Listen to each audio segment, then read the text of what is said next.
paid 50 million. Mr. Speaker, that is the truth. And I want to tell all the Kirinyagan people, the reason why 2018-2019, we had approved bursary allocation of 70 million. My chairman here, because I'm a member of the budget committee, we approved 70 million for the bursary. But after some few months, the supplementary was tabled in this house, removing 50 million for the bursary, Mr. Speaker. I want to tell Kirinyagan people, don't crucify us anymore. The money that was removed from the bursary kitty, when we said we don't want 1 million to our people, the 50 million supplied here through the company called Velocity.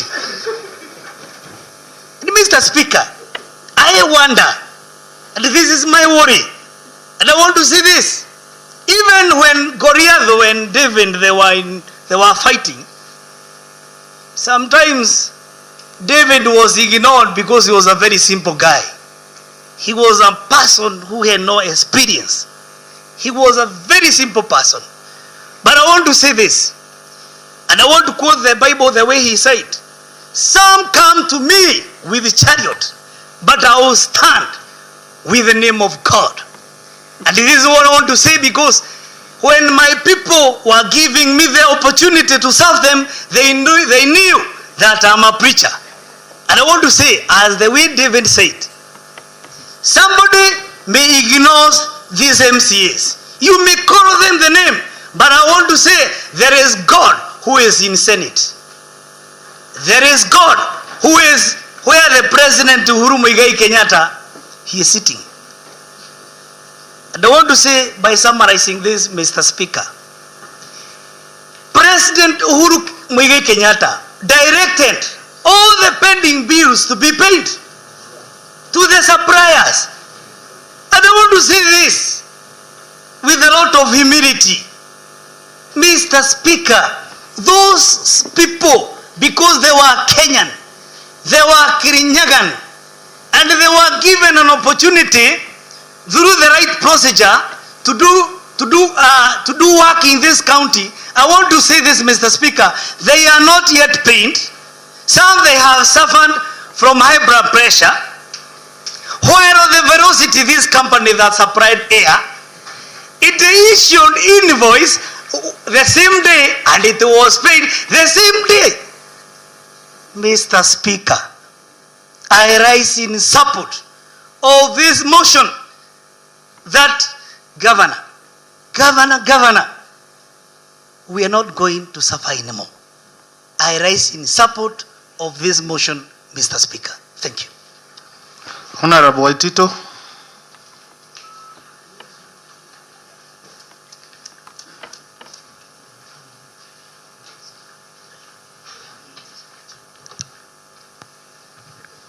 Asante Mheshimiwa Spika, na naomba niongee kwa Kiswahili sababu mengi yamesemwa kwa lugha ya Kimombo, na sasa ningependa kubadilisha kidogo.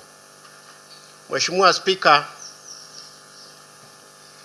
katika bunge hili tumekuwa marafiki sana wa serikali iliyoko, na tumekuwa na muda ambao haujapungua miaka miwili ya utendakazi, na ni katika bunge hili ambapo saa hii tunaweza tukasema ya kwamba akili ni nywele na kila mtu ana zake. Pia akili ni mali, na tena akili hizo ndizo sasa tunazitumia kusema ya kwamba akili nyingi huondoa maarifa. Mheshimiwa Spika, kumekuwa na swala la kudhararisha malengo na matumaini ya bunge hili, ambapo ya kwamba gavana wetu amepuuzilia mbali bunge hili na katu amesema ya kwamba hatafanya kazi na bunge hili. na ni wakati ambapo ukishikwa itabidi pia ashikamane. Swala hili limekuwa ni dodadugu katika utendakazi wa kaunti yetu, kwa sababu Kirinyaga ni kaunti ambayo ina utajiri na inapata pesa kutoka kwa serikali katika mgao wake. Lakini katika makadirio yetu hapa katika bunge hili, hamna wakati ambapo tumekaa kikao tukakosa kumuita gavana akuje atoe mapendekezo yake katika ile bajeti. Lakini la umuhimu na la mno na la kuchekesha ni ya kwamba tunapo yasikia mapendekezo yake na tunayanakili na tunayaratibisha katika bajeti, na yale yetu ambayo tunampendekezea atutimizie katika wadi zetu, tukishatoka katika kikao hicho, basi anafanya kibinafsi, anafanya mambo yake kiholela. Na sasa wakati umefika ambapo chake sasa atie maji, kwa sababu tutakinyoa.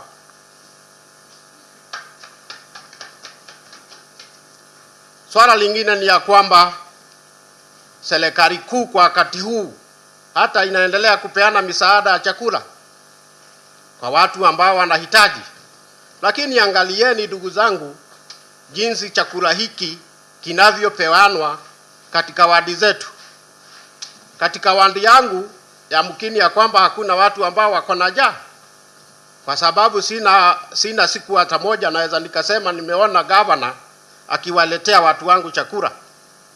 Nikana kwamba wao hawakumchagua, nikana kwamba wadi zile ambazo hajaenda hasikumchagua. Wakati umefika ya kwamba serikali kuu ingetaka kuona kile ambacho inatoa wananchi wake wapelekewe, wanapewa kwa usawa, wanapewa kwa njia inayofaa. Lakini hili halifanyiki hapa Kirinyaga, na ndio ninasema na ninasimama kidete kwamba ambaye ametuongoza na ni gavana wetu, nasema kwa kauli moja, yuafaa afunganye virago, na nyumbani kwake sio mbali, ni hapa Kagio ama kwingine, hata kama ni Nairobi arudi, kwa sababu hatuwezi tukakaa jinsi hii. Na mheshimiwa Elisha Mwangi amesema kwamba katika bajeti hii ambayo huwa tunaunda, tulisema marindikizi ya madeni ya wanakadarasi yalipwe tangu kwa serikali iliyopita na mpaka kwa serikali hii, na mpaka wa leo wananchi hao wanaendelea kusononeka kwa huduma ambazo walitoa kadri ya miaka 5 iliyopita. Yamkini hamna busara katika utendakazi ambao tunauona. Swala lingine ni ya kwamba, na hapa kuna uwiano, na ndugu zangu tutakubaliana ya kwamba katika serikali kuu, wakati gavana alikuwa waziri wa ugatuzi, vijana wa Kenya yote mzima walikuwa wanafanya kazi mitaani na kwingineko, na walikuwa wanapata ajira. Lakini ni nani aliyesababisha kazi hiyo kufifia? Ni nani aliyesababisha vijana wa Kenya kuwa maskini mpaka wakati huu? Kwa mradi ambayo serikali kuu ilikuwa imeanzisha kuwanufaisha vijana wa Kenya hii. Uwiano huo waonekana katika swala ambalo tukipitisha makadirio yetu na tunaweka mgao wa pesa milioni 70 ya basari, gavana wetu anakataa kuwapea vijana wetu ambao wako katika vyuo vikuu, ambao wako katika vyuo vya kiufundi, ambao wako katika shule za Mbarazi na za Mzeto. Kwa hivyo dhana yake kuu, hataki kuona vijana wa Kenya hii wakiweza kujimudu katika maisha. Hili ni pigo kubwa tukiwa na viongozi wa aina hii katika Kenya hii tunayoishi leo. Na hamna haja ya kuwa na kiongozi ambaye hataki kujua ya kwamba vijana wa Kenya hii ni ngome kuu ya serikali zitakazokuja, na hamuna manufaa kwa mtu ambaye akisoma hataki wengine wasome. Mimi kwa kauli moja kama MCA wa Gathigiriri nasema kwamba barabara za kwangu bado zina mashimo makubwa. Watu ambao wanatembea kwa magurudumu hawezi akafika hata town. Watu ambao wako na haja zao za kutembea na kwenda kuuza mali zao hawezi wakapata barabara za kupitia, na bado ili hadi tuko na serikali. Maji ambayo wanatumia ni maji chafu, na mpaka wakati huu hatuna nafasi katika serikali hii kuweza kuwapea maji ambayo ni hitajika. Nataka niseme ya kwamba wakati umefika, usimwamushe aliyelala, kwa sababu ukimwamusha utalala we mwenyewe. Waacha alale kwa usingizi wako wa pono, na atakuta serikali iko na watu wengine wataweza kufanya kazi kama ameshindwa na kufanya kazi. Sisi kama MCA tumempea nafuu ya miaka 2. Kwa hivyo aweze akalalamika akasema kwamba tumemuonea, ili hali yeye mwenyewe huo ndio mwimbo wa kujidunga ambao hatuwezi tukamwambia ni pole, na pole sana gavana wetu unapoelekea Senate kujibu allegations ambazo zimetolewa. Hatuna budi ila kukuaga kwa mkono wa heri, na utuachie Kirinyaga tuendelee mbele. Asante Mheshimiwa Speaker. Honorable Chomba.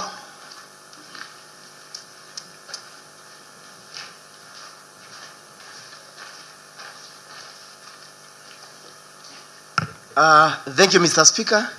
Mr. Speaker, my name is Honorable Chomba Nyaga, member elected Kabare Ward. And Mr. Speaker, I'm a law-abiding citizen. Mr. Speaker, I feel I should have contributed to this debate, Mr. Speaker, but I feel we are still performing an irregularity as a product of the court, Mr. Speaker. Honorable Chomba, I ruled on that matter. Yeah, Mr. Speaker. Debate on the motion, I ruled on that matter. Thank you, Mr. Speaker. Therefore, Mr. Speaker, I abstain myself from debating this an illegal proceeding, Mr. Speaker. Honorable Chomba, you are out of order.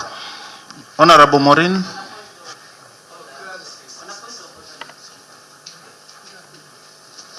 Honorable Madenge.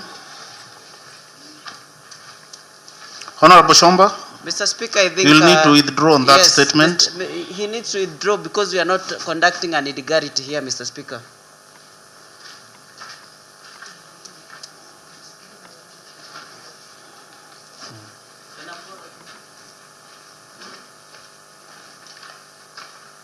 Thank you, Mr. Speaker. Mr. Speaker, I have nothing to withdraw. Thank you. You're out of order, Honorable Chomba. You need to withdraw, Honorable Chomba.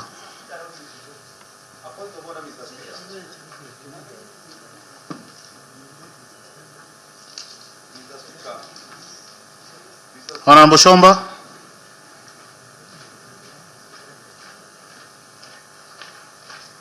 Mr. Speaker, it is my opinion, Mr. Speaker.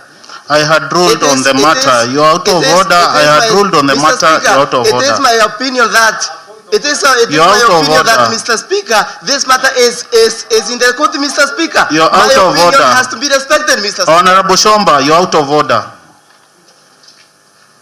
Mr. Speaker, I'm being my opinion, Mr. Speaker. I had ruled on the matter. You should have contributed before I ruled on the matter, Honorable Chomba, and you are aware of the procedures. Honorable Murango. Mr. Speaker, I again raise understanding on that, Mr. Speaker. And Mr. Speaker, I think it's the time we activate powers and privilege committee, Mr. Speaker, of which you are the chair, and discipline some people, Mr. Speaker. Mr. Speaker, when you give direction, Mr. Speaker, some people have continued to disrespect your ruling, Mr. Speaker. Mr. Speaker, I beg again, Mr. Speaker, let's activate, Mr. Speaker, the powers and privileges as as per our standing order, Mr. Speaker, and deal with these people, Mr. Speaker, ruthlessly. Thank you, Mr. Speaker. Honorable Elisha Mwangi.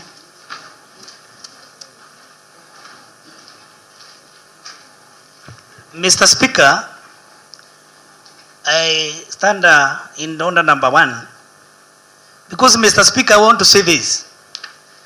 As Honorable Morango today, and I know he was forced to withdraw and to apologize. And I want to confirm, Mr. Speaker, the time has come.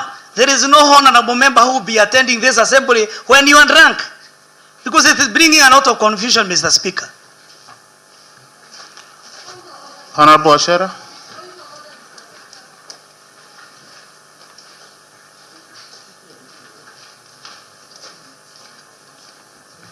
Thank you, Mr. Speaker. My name is Honorable Anwa Shera.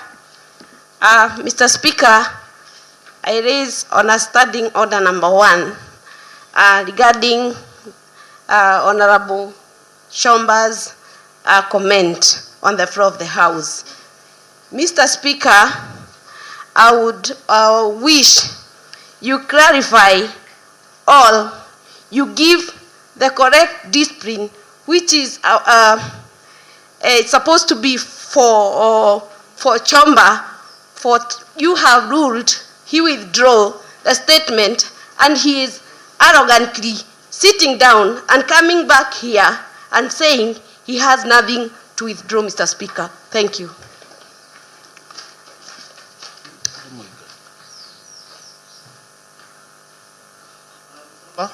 I'm giving you the last chance to withdraw your statement.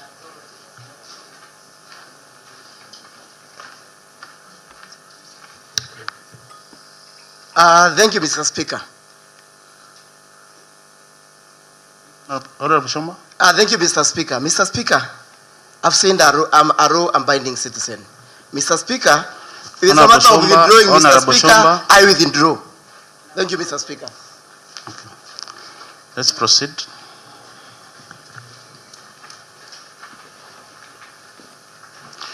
Honorable member for Kenny Ward.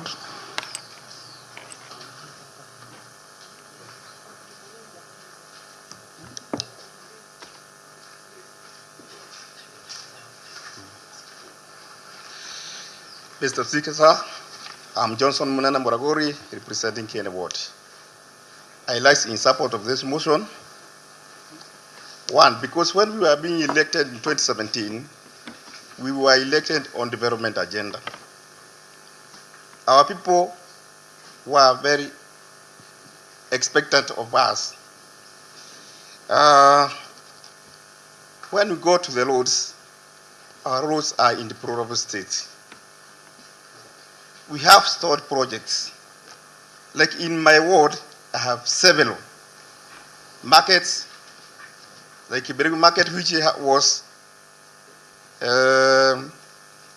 constructed halfway up to now. For the last 5 years, it has not been completed. We have other water projects, and there are many.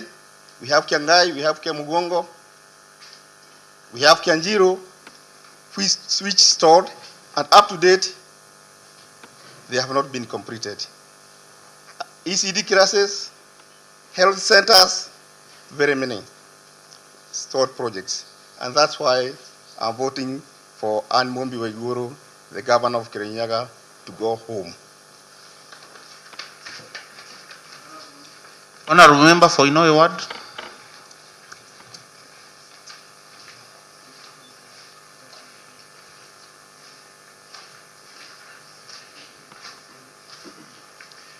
Thank you, Mr. Speaker. My name is Andrew from Inouye Ward, and I rise to support the impeachment of the governor. Mr. Speaker, much has been said, and which confirms why we should impeach the governor. And I, as a representative from Inouye, I want to exercise what my residents have said or decided we do. Over the 3 years, they have lost on all development projects slated in every year's budgets for the ward projects, be it roads, markets, bursary.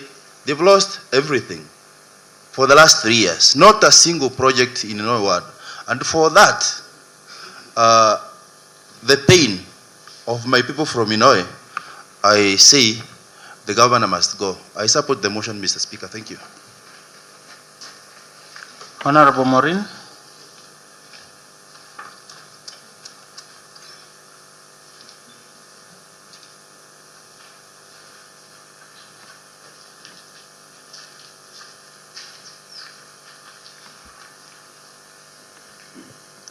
Thank you, Mr. Speaker. I am Maureen Modoni, and I want to begin by saying that I strongly don't support this motion. Mr. Speaker, I know too well, rather I know quite well, that this is a house that is guided by, this is a house of rules and procedures, Mr. Speaker. This house is also guided by standing orders and the Constitution as well. As such, Mr. Speaker, we know very well that this impeachment motion is a matter that is in court. I therefore say this is a contempt of court, Mr. Speaker. Honorable Maureen, I already withdraw your statement. I already ruled on that matter. You should have contributed to that matter when it came before the House. Thank you, Mr. Speaker. I rose and I tried to give my submissions, but you told me that it was not time to debate, Mr. Speaker. Withdraw. Honorable Maureen. Thank you, Mr. Speaker. I'm saying, Mr. Speaker, with all due respect, I had raised my hand and I asked for an opportunity, but you told me this is not was not a motion, Mr. Speaker. Honorable Modoni, you are supposed to withdraw your statement. Honorable Maureen. Honorable Elisha. Honorable Kanga, sir. Thank you, Mr. Speaker. I know you mistook my name, Mr. Speaker, but I'm grossly disappointed, Mr. Speaker, by some of our members here because, Mr. Speaker, all they are doing is a waste of time. They ought to read the standing orders, Mr. Speaker. They are there with them. You can't rise on a standing order number 1 expecting to be given direction, the direction which was given by the Speaker, Mr. Speaker, and she should have rose on a point of order number 109, which I'm going to read for her, Mr. Speaker. If you are asked to withdraw by the Speaker and you don't withdraw, what are the consequences? I will tell you, Honorable Maureen, standing order number 109. If any member shall refuse to withdraw when required to do so, by or under the standing orders, the Speaker or the chairperson of the committee, as the case may be, having called the attention of the county assembly or committee to the fact that the recourse to force is necessary in order to compel such member to withdraw, shall order such member to be removed, and such member shall thereupon, without question, be suspended from the service of the county assembly during the remainder of the session, and shall during such suspension forfeit the right of access to the precincts of the county assembly, and the sergeant at arms shall take necessary action to enforce that order, Mr. Speaker. Mr. Speaker, you are being too magnanimous with some of the members here who are just raising frivolous point of orders, Mr. Speaker. You must be firm. Use our standing orders that are there to guide us, Mr. Speaker, so that you don't waste time, Mr. Speaker. I stand guided. Honorable Maureen. Honorable Maureen, I'm giving you the last chance to withdraw your statement.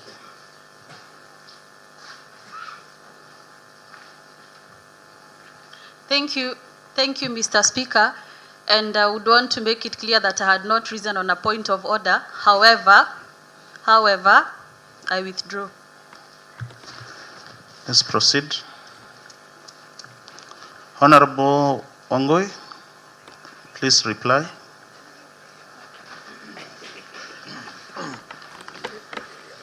Thank you, Mr. Speaker. We have reached to another opportunity whereby, Mr. Speaker, we have to conclude this debate. And I want to start by saying that I appreciate the sentiments of my colleagues who shares the same sentiment as the mover, and more so, Mr. Speaker, our Esthers, who, Mr. Speaker, in this cause, they have stood with us and they have supported us. Mr. Speaker, I just want to mention that I would want to call upon the Senate, Mr. Speaker, and more so the Senator of Kirinyaga, one Honorable Benson Keviro, Mr. Speaker, to see and hear the cry of our resident, Mr. Speaker, and not allow one Honorable Ann Mumbi to escape the snare at the Senate level, Mr. Speaker. Mr. Speaker, there are statements we make, and we make them faintly, Mr. Speaker, but there is one that carries a lot of weight in such a scenario, Mr. Speaker. And I would want my colleagues to join me in this, that, Mr. Speaker, once a teacher, you always be a teacher, Mr. Speaker. Once a preacher, you always be a preacher, Mr. Speaker. Once a leader, you always be a leader, Mr. And once a thief, you always be a thief, Mr. Speaker. I rest my case. Thank you, Honorable Angoi.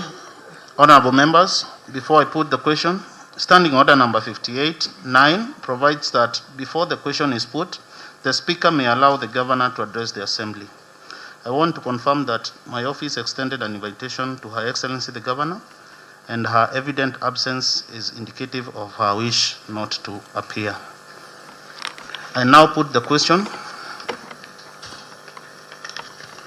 Cognizant of the provisions of Article 181(1)(a) and (c) of the Constitution of Kenya 2020 that lays down the grounds upon which a county governor may be removed from office of the governor by way of impeachment, is read together with the procedure laid down under Section 33 of the County Governments Act, and is further read together with Standing Order number 58 of the Kirinyaga County Assembly Standing Orders. And whereas Article 10 is read together with Article 73 of the Constitution of Kenya 2010, provides for accountability for the state officer to the public for decisions and actions as a key guiding principle of leadership and integrity. Further aware that Section 32 of the County Governments Act 2012 provides for the functions and responsibilities of a county governor, cognizant of the fact that Section 33 provides the ways in which the county governor should perform those functions. This Assembly now resolves to remove Honorable Ann Mumbi Waiguru from the office of the County Governor of Kirinyaga pursuant to Article 181(1)(a) and (c) of the Constitution of Kenya 2010, Section 33 of the County Governments Act 2012, and the County Assembly Standing Order number 58. Honorable members, Section 33 of the County Government Act specifies a fixed majority of the removal of a governor. The threshold that we must meet is 2/3 of all members of the County Assembly. I hereby direct from the foregoing that voting on this matter shall be by roll call as guided by Standing Order number 71 of our Standing Orders. Sergeant at Arms, proceed to ring the division bell. And meanwhile, I need two tellers on one from the opposing side and the other from the proposing side to come forward before the table. I further direct that there shall be no movement outside the chamber. I will now put the question again and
Order members.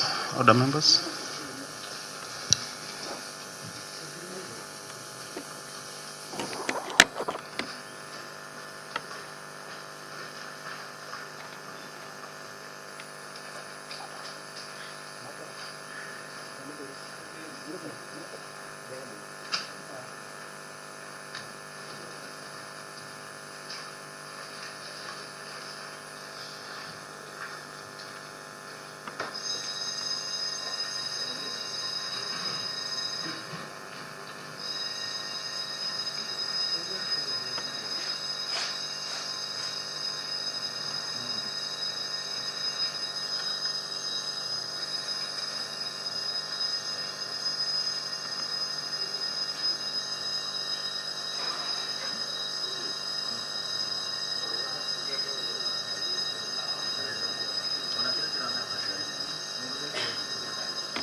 Honorable Godson.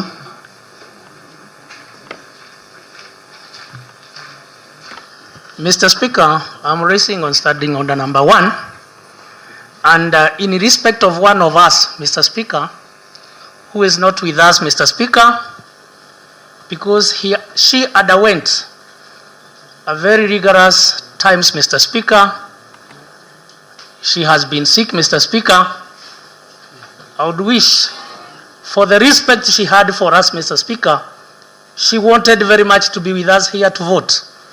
So, I would wish if the honorable members can just stand in respect of one honorable Daisy who is not with us here, but he is with us in spirit. Yeah.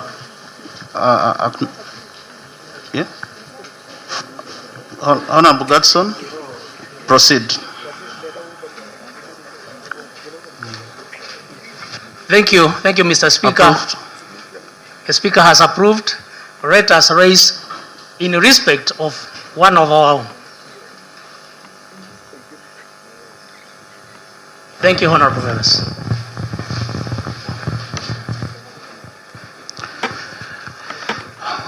I need two tellers, one from the opposing side and the other one from the proposing side, to come forward.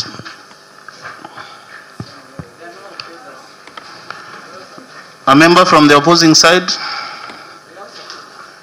A member from the opposing side. I now call a member from the speakers panel to represent the opposing side, but your voting rights will not be violated.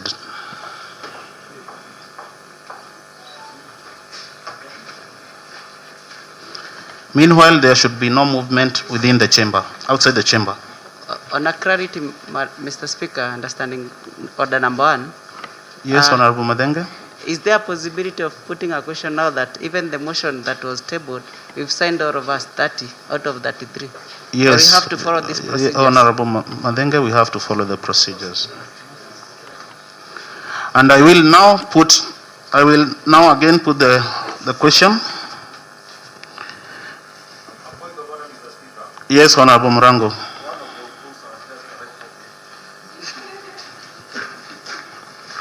Mr. Speaker, I've just seen one of the opposers has just arrived, and I think it will be better. How have you verified that? There, Mr. Morin Mangu, Mr. Speaker. Honorable Murango, you are preempting. You are preempting. Withdraw your statement. Mr. Speaker, I withdraw.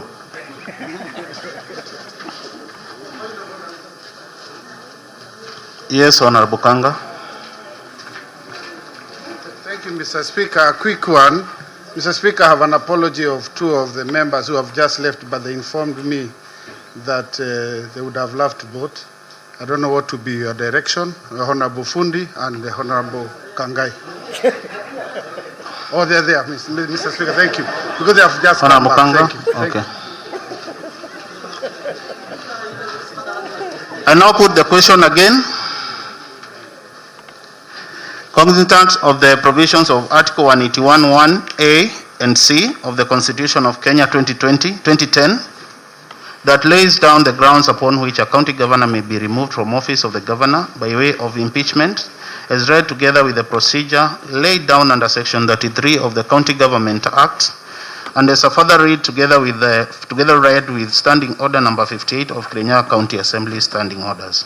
And whereas Article 10 is read together with Article 73 of the Constitution of Kenya 2010, provides for accountability for state officer to the public, for decisions and actions as a key guiding principle of leadership and integrity. Further aware that Section 32 of the County Governments Act 2012 provides for the functions and responsibilities of a county governor, cognizant of the fact that Section 33 provides the ways in which the county governor should perform those functions. This county assembly now resolves to remove Honorable Ann Mumbi Waiguru from the office of the county governor of Kirinyaga, pursuant to Article number 181(1)(a) and (c) of the Constitution of Kenya 2010, Section 33 of the County Governments Act of 2012, and the County Assembly Standing Order Number 58.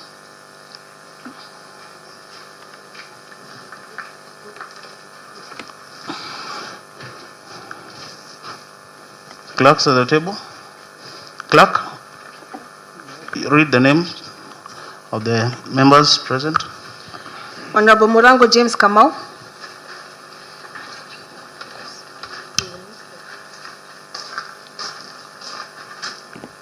Mr. Speaker, on the palm bestowed to me by people of Kerugoya people supports the impeachment. Honorable Waiguru Joel Ndongo. Thank you. I'm Honorable Waiguru Joel, representing Kariti Ward. I want to take the position of Kariti people. I support. Honorable Kaduri Pius Njogu. I'm Mr. Pius Njogu, MCA for Diva, and I support. Honorable Gedenji Daisy Nyagodie.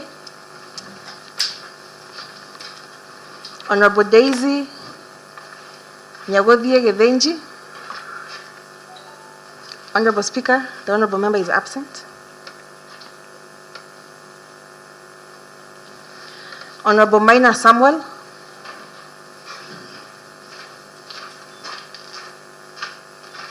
Thank you, Mr. Speaker. Honorable Samuel Maina, and on behalf of my people of Nyangati Ward, I support.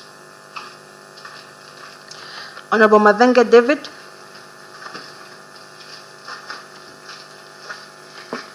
Thank you, Mr. Speaker. People from Baragwe say Stibim.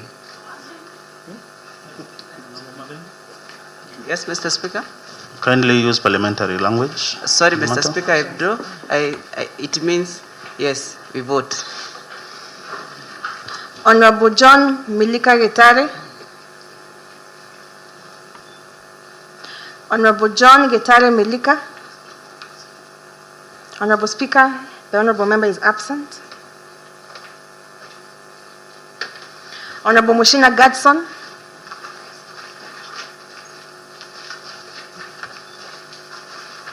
Mr. Speaker, by the powers bestowed upon me by the people of Tebere, and with all my conscience, I vote yes. Honorable Wangoi David Kenywa.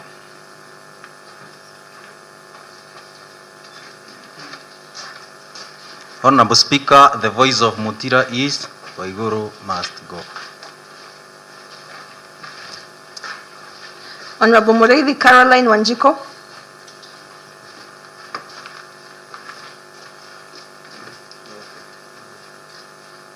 Honorable Erastus Matthew Ireri.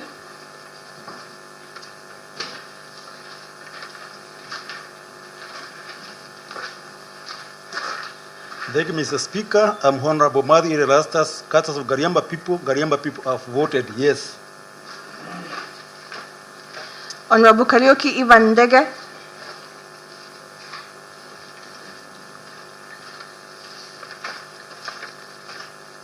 I'm Ivan Karaoke Ndege, Mr. Speaker. On behalf of Muridoko people and for the work to be done, Waiguru must go. Honorable Kanga John Baptist.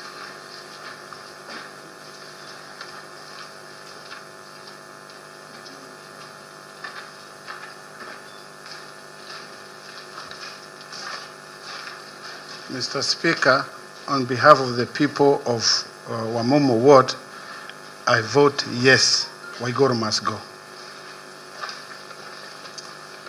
Honorable Kenywa Anthony Munene. Honorable Kenywa Anthony Munene. Honorable Speaker, the honorable member is absent.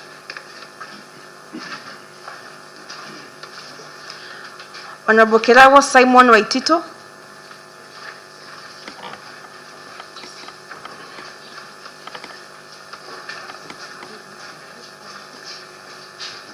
Mr. Speaker, I represent Gadigiri Ward as the member of this assembly.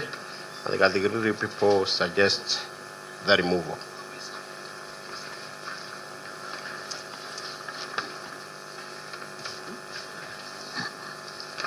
Honorable Muragoli John Munene.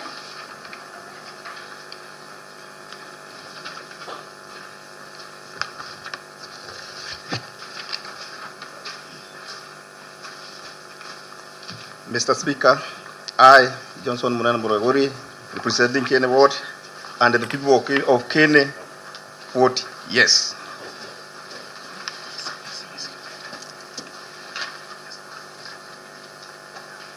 Honorable Mureithi Elisha Mwangi.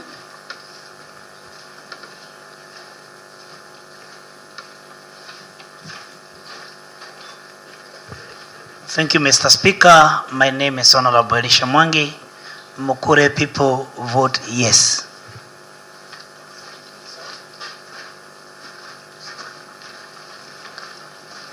Honorable Nambili Frederick Buvundi.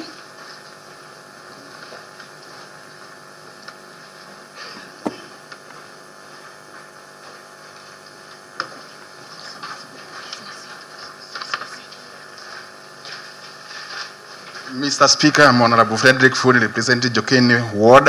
Jokeni, I abstain from voting.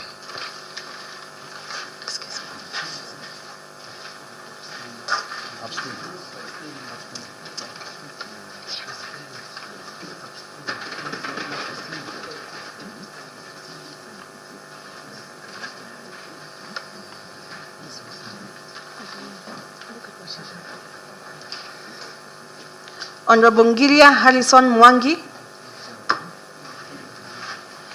Honorable Ngiria Harrison Mwangi.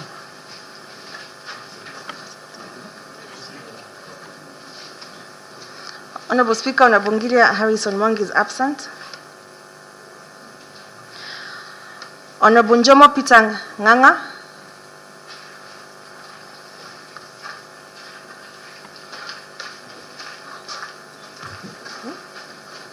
Honorable Speaker, I'm Honorable Jomo Katase of Mutili people. For the respect and the support of Mutili people, Waiguru must go.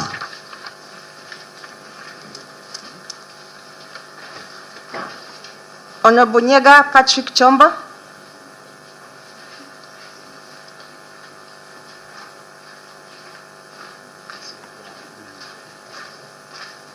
Thank you, Mr. Speaker. I'm Honorable Nyaga Chomba Patrick.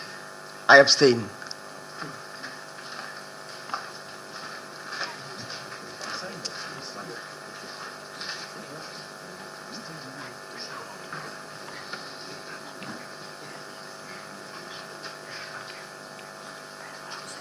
Honorable Getare Lilian Wanjiko.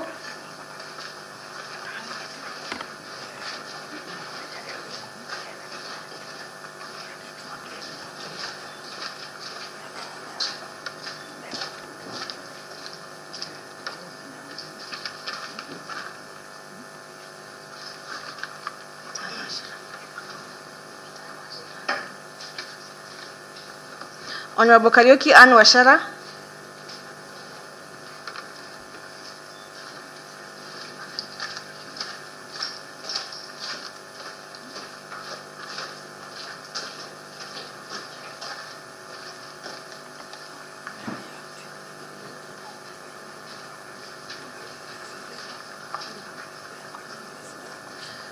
Honorable Karaoke Kefa Mugambi.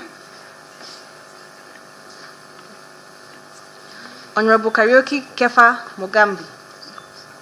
Honorable Speaker, the honorable member is absent.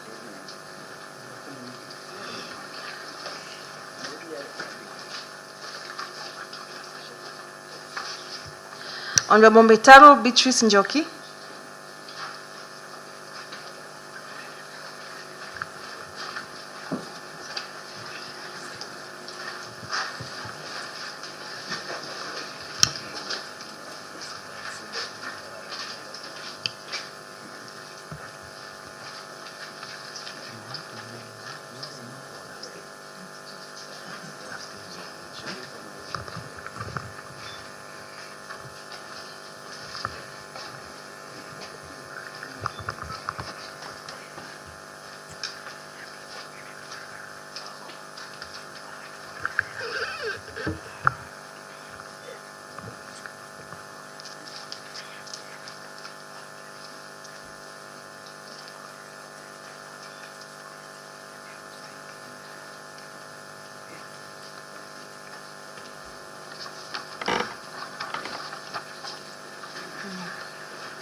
Honorable Mwangi Maureen Modoni.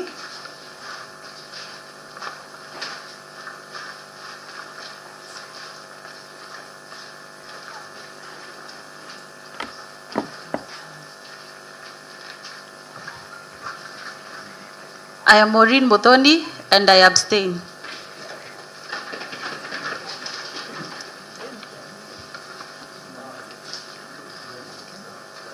Honorable Mwaneki Lucy Njeri. Honorable Mwaneki Lucy Njeri. Honorable Speaker, the member is absent.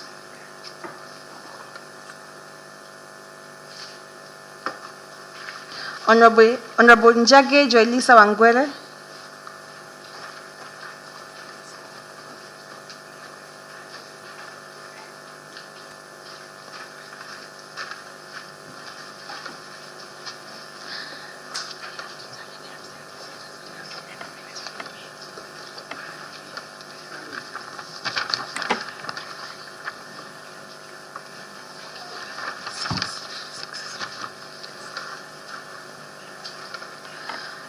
Honorable Njeru Rose Wanjiro.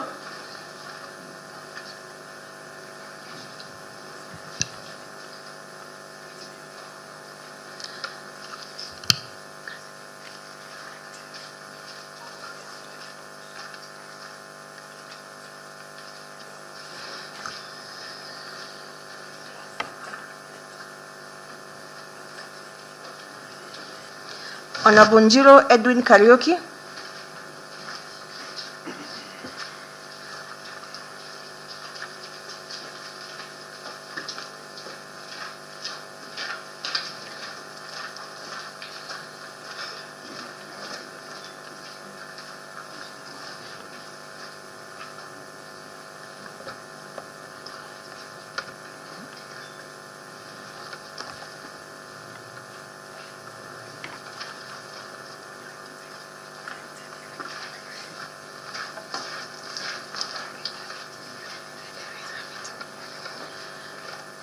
Honorable Njoka Albina Wambui.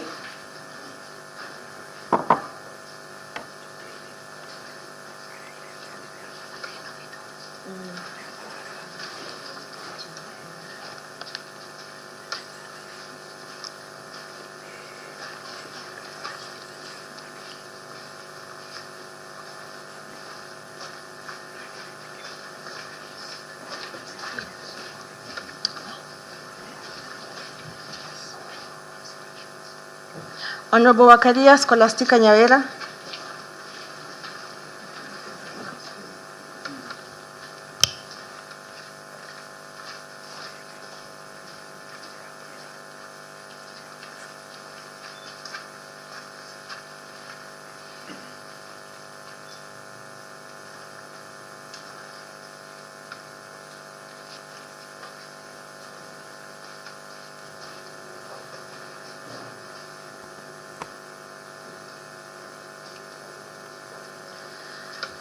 Honorable Andrew Getale Washira.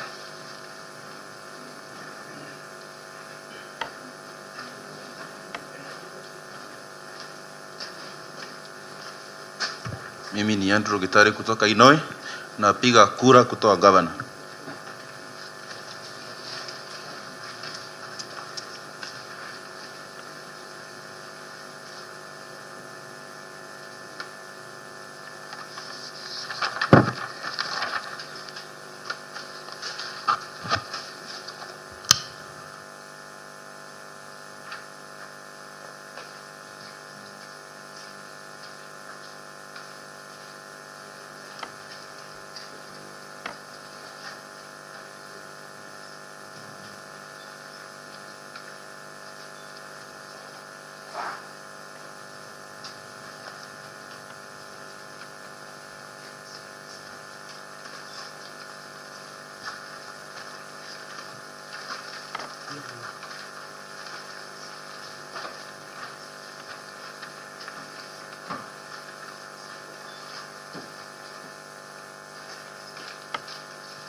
Honorable members, I will now announce the results of the vote on the motion to remove Kirinyaga County Governor from office through impeachment.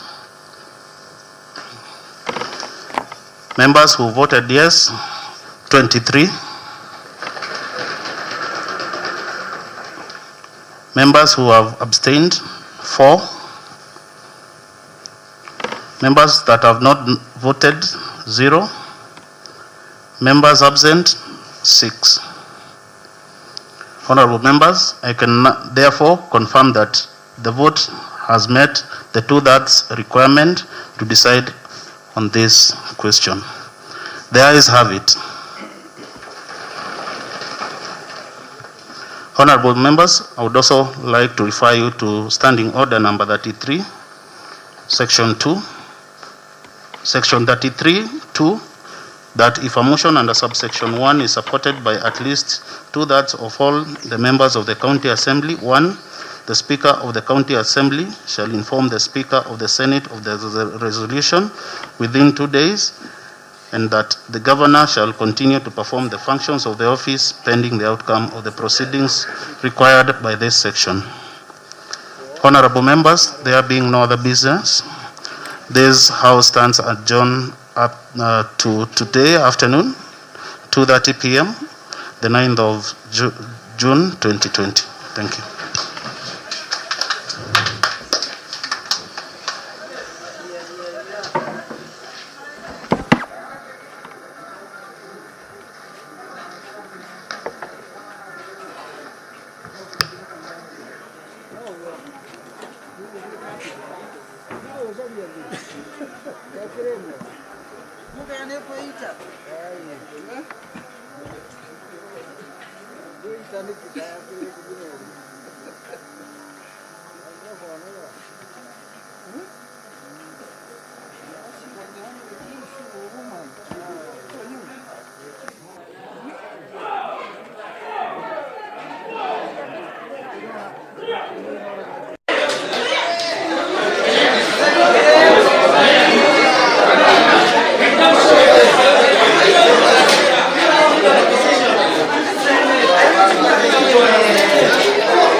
I hope wamemaliza.